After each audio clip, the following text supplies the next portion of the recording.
Ross Atkins there. Well, let's go live now to Washington. And Matt Duss is Executive Vice President at the Centre for International Policy. Thank you very much for joining us on BBC News, Mr. Duss. Very glad to. Can you just start by telling us what you think about the US administration policy regarding the conflict?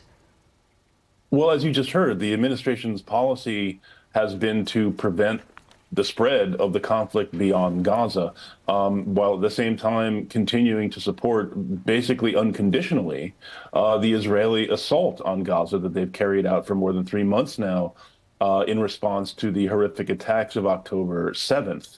And I would say that goal, those two goals are very clearly in tension. The Gaza war is not just in danger of spreading. We see it spreading now, and it has been doing so for several weeks. I think it's clear that Iran and its partner organizations such as Hezbollah and others do not want a greater escalation.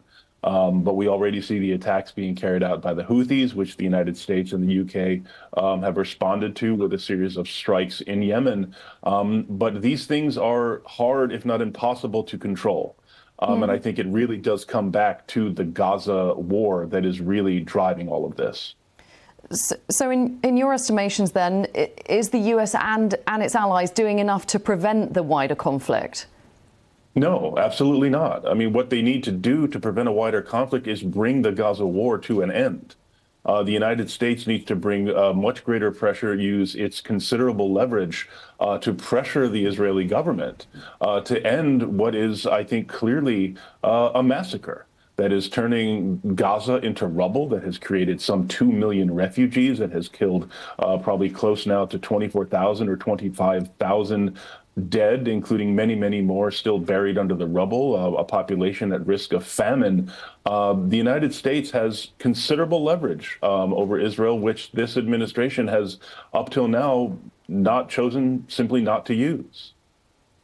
Is it a case then, you think, of the two-state solution that has been presented, that's not going to work? Like, what is the solution here?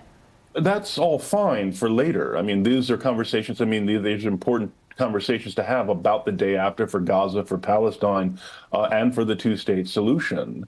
But for right now, we need to end this assault on Gaza. This is an absolute humanitarian catastrophe that is being inflicted on a civilian population by the Israeli military with the strong support of the United States and its other Western allies. Israel certainly has the right and obligation to defend its people. It is entirely justified in going after those who planned and carried out the attacks of October 7. But that is not what we are seeing in Gaza. We are seeing the infliction of a huge catastrophe on a population that had nothing to do with those attacks. I find that unacceptable, and I think the Biden administration really needs to do more to bring this conflict to an end.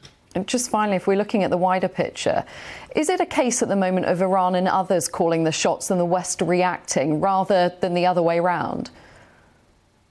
I think there are a number of players here. I mean, Iran clearly has shown over the years that it will behave provocatively, destructively.